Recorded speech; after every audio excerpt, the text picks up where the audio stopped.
Vous êtes nombreux à m'avoir demandé une vidéo sur la souffrance ressentie sur le parcours.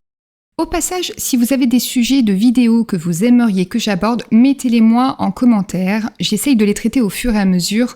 Et ça me demande beaucoup de temps et de travail, donc j'essaye de satisfaire un plus grand nombre. Je lis tous vos commentaires et je vous remercie grandement. J'ai pris un peu de retard sur mes réponses. Dans ce parcours, cette connexion qu'on ressent qui est intense à l'autre, elle dépasse, comme vous le savez, toute compréhension rationnelle. Et à chaque séparation ou distanciation que vous vivez, ça crée un sentiment de déchirure de l'âme. Et cette souffrance, elle s'explique par le fait qu'elle est à la hauteur de l'intensité de la connexion entre les deux jumeaux. Il y a plusieurs points que je vais aborder dans cette vidéo. Dans un premier temps, une question qu'on me pose souvent, à savoir, est-ce que le runner a conscience de la souffrance de son autre ? Et dans un second temps, je vous donnerai des pistes de réflexion que j'utilise dans mes accompagnements en tant que thérapeute comportementale et cognitive pour vous permettre de comprendre et d'apprendre à gérer votre souffrance. N'en déplaise à tous ceux qui ont pris l'habitude de juger les réactions de leur autre, aucun runner ne fait souffrir sciemment son jumeau ou sa jumelle. Et notamment, c'est ce qui nous amène souvent à être maladroits dans notre façon de communiquer parce qu'on n'a pas envie de faire souffrir. Et si vous voulez comprendre la dynamique de la communication entre un yin et un yang, je vous invite à écouter la vidéo que j'ai faite sur le sujet avec mon jumeau. Je vous rappelle qu'une personne qui prendrait plaisir à vous faire souffrir, c'est de la perversion et absolument pas des réactions liées à une blessure en miroir. Ayez du discernement quant à ce que vous vivez. Et si vous avez un doute, faites-vous accompagner parce que dans tous les cas, si vous êtes en souffrance, parcours FJ ou pas, le but pour chaque âme, c'est de retrouver le bonheur en elle en se libérant de ces chaînes qui l'empêchent d'avancer. Donc si vous avez le sentiment que vous êtes sous emprise, c'est un travail dans lequel il sera plus facile d'avancer en étant accompagné. Donc oui, on peut sentir que vous, chaser, vous souffrez et d'ailleurs, comme vous n'avez pas de problème à le communiquer, vous le dites, donc on est au courant. Maintenant, sachez qu'on n'est pas programmé pour aller dans votre sens, donc pour vous rassurer. D'ailleurs, c'est tout l'intérêt de ce parcours en termes de transformation intérieure. Ce que vous ressentez vous appartient et la souffrance que vous vivez vous indique votre état intérieur et c'est nécessaire pour que vous puissiez vous recentrer et aller chercher les réponses pour réparer cette blessure primordiale. Ce que je dis est aussi valable pour un runner, donc un yin qui aurait conscience du lien en premier. Vous savez, il est plus facile de voir chez l'autre ce qui ne va pas que de regarder ce qu'il se passe en soi. Dans tous les cas, aucune flamme jumelle ne peut savoir où en est son autre avant qu'il y ait eu ce déclic de réparation et donc de processus de détachement pour l'un qui entraîne le déclic du réveil chez l'autre, en allant travailler à son tour sa blessure. Le seul indicateur sur lequel vous pouvez vous appuyer, c'est vous, et uniquement vous. Dans ce parcours, personne n'inflige de souffrance consciente à l'autre. Chacun a sa façon de ressentir et de percevoir ce qu'il vit. C'est pour ça que tant que vous ressentez cette souffrance, c'est qu'il vous reste des choses à comprendre sur vous, parce que la souffrance n'existe plus quand vous êtes réparé. Dans ce parcours, elle est la résultante de toutes les fois où elle a apparu dans votre vie et qu'elle a peut-être été mise sous le tapis. C'est aussi pour ça que j'ai des flammes jumelles qui me disent ne jamais avoir autant souffert qu'auparavant qu'avec leur autre. Vous vous êtes parfois adapté pendant des années en mettant en place des mécanismes. Ça peut être par des choix de partenaires de vie, des conditions de vie, peu importe. Mais en séparation, ce qui est sûr, c'est que tout est mis à nu et remonte en puissance pour vous contraindre à aller vous y confronter. Rappelez-vous que vos émotions, elles vous guident pour avancer dans la connaissance de qui vous êtes. Quand la souffrance, elle s'installe, c'est parce qu'elle vous met face à un sentiment d'injustice, d'inquiétude, d'inachevé, de non-sens, de peur, face à ce qu'il se passe avec votre hôte notamment.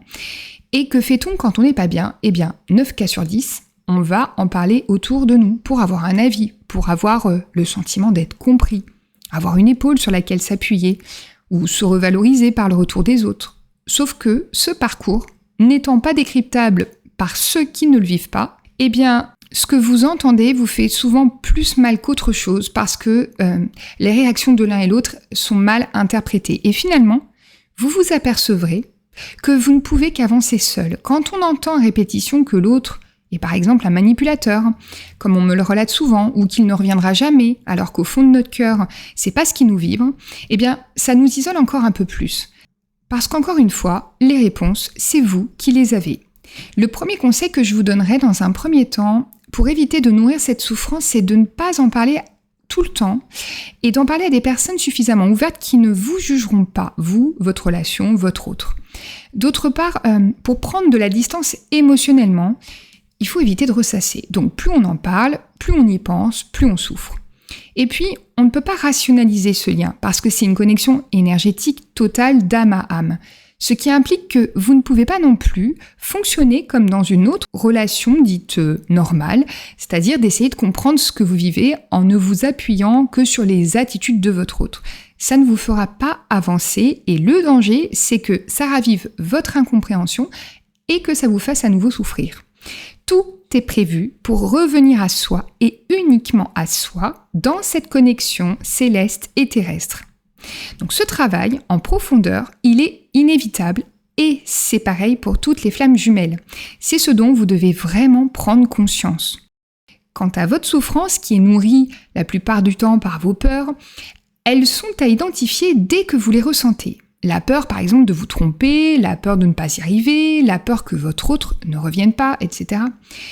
Dans tous les cas, les ignorer aura un impact sur votre santé physique et émotionnelle. J'en vois beaucoup qui sont sujets au stress et aux angoisses.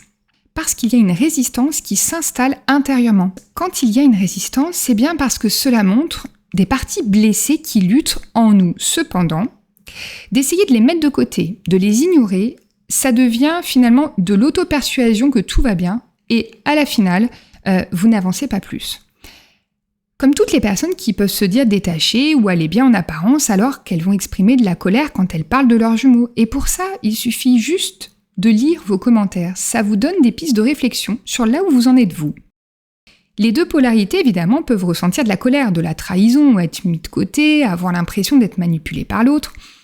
C'est souvent parce qu'il y a de l'injustice derrière à vivre tous ces bouleversements. Ressentir de la colère, comme je le dis et je le redis, c'est sain. Mais qu'est-ce que vous en faites ? Elle est là la question.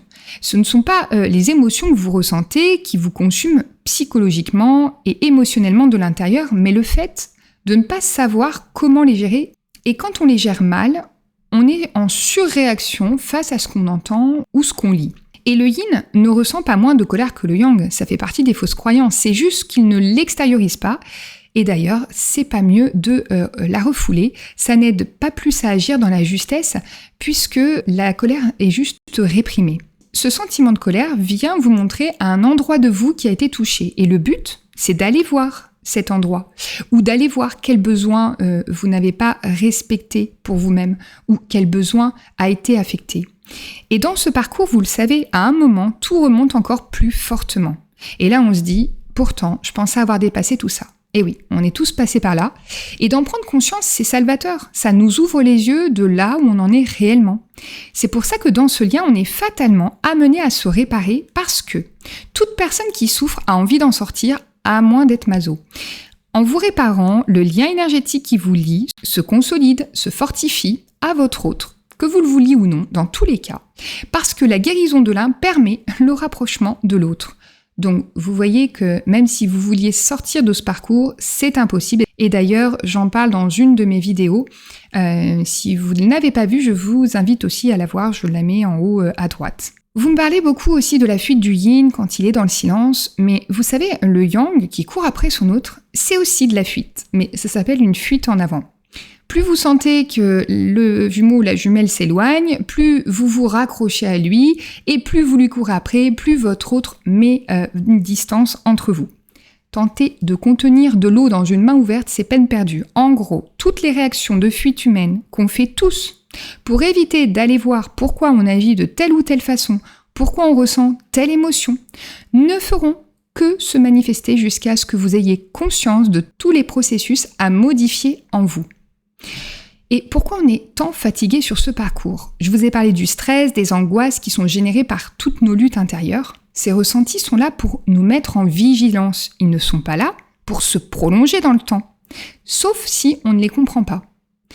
Ils sont là vraiment pour provoquer une prise de conscience. Et si vous les ignorez, ils vont s'installer dans le temps. Et ce qui se produit, c'est que votre corps va tout simplement s'épuiser physiquement, psychologiquement, émotionnellement. Fatalement, à un moment, vous n'avez plus la force d'avancer. C'est d'ailleurs ce qui peut provoquer les nuits noires de l'âme chez certains. On ressent tout simplement la puissance de notre blessure dans le plus profond de notre être. C'est la destruction de l'ego. C'est la résultante de notre résistance au changement, cet ego qui ressent le danger à sortir d'un endroit qui lui est connu. Alors bien sûr, je sais combien c'est difficile et fatigant d'en passer par là, mais le but est de vous réveiller à ce que vous êtes venus tous faire autant que vous êtes, chère famille d'âme, en vous incarnant, c'est vous libérer.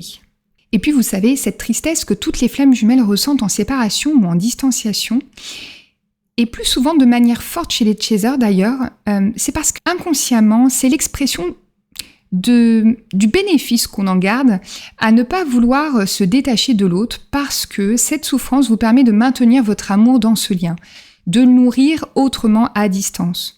C'est une erreur, mais comme tout est juste, vous devez passer par là. L'attachement n'est pas de l'amour et le détachement n'est pas du désamour. C'est juste que c'est ce qu'on nous fait croire dans notre société. D'ailleurs, il suffit de regarder comment nous réagissons lorsqu'une personne décède. Dans certains pays, le départ du défunt, c'est une vraie fête, quand dans d'autres, c'est un malheur. Ça me rappelle d'ailleurs une émission que j'ai regardée il y a quelques mois. Il y avait une jeune femme qui avait perdu son mari et elle expliquait comment elle avait réussi à dépasser cette souffrance. Notamment en rencontrant un homme, je crois, au bout de 6 mois. Bon, en fait, elle s'est presque fait insulter dans les commentaires. Les gens se sont indignés, ils la jugeaient, elle devait pas beaucoup tenir à son mari pour avoir retrouvé l'amour si rapidement. Voilà ce que sont les dogmes et les croyances qui nous limitent. Et c'est de ça dont on doit tous se libérer.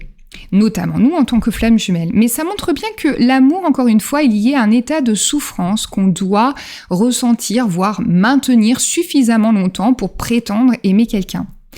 On associe tout simplement la douleur à l'intensité de l'amour. Et c'est un piège qui nous conditionne dans la souffrance. Ça ne veut pas dire qu'on n'a pas le droit de souffrir, mais qu'on peut transformer cette expérience et la vivre autrement la prochaine fois. Et ça s'appelle le détachement.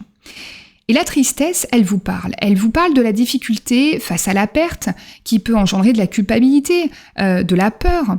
Et ça, c'est des vraies clés de compréhension pour avancer. En fait, elle nous apprend la manière dont on s'est construit en adoptant des comportements automatique parce qu'on se pose même plus la question à savoir pourquoi on ressent si longtemps certains états. Et ça date bien avant votre rencontre avec votre jumeau ou votre jumelle. Et vivre nos émotions, c'est comprendre le message qu'elles nous font passer. Ce lien avec votre hôte, il est pur. Et pour être à l'image de la pureté de cette connexion dans tous nos corps physiques, émotionnels, énergétiques, ça demande une épuration au maximum de toutes les croyances qui nous maintiennent dans des états de basse vibration. Posez-vous la question, qui d'autre que votre hôte pourrait vous faire ressentir et éprouver dans tous ces corps les blessures du passé et vous faire descendre dans vos profondeurs abyssales? Eh bien, personne. N'oubliez pas que nous réintégrons notre partie féminine dans sa pureté qui est le yin et notre partie masculine dans sa pureté, qui est le yang.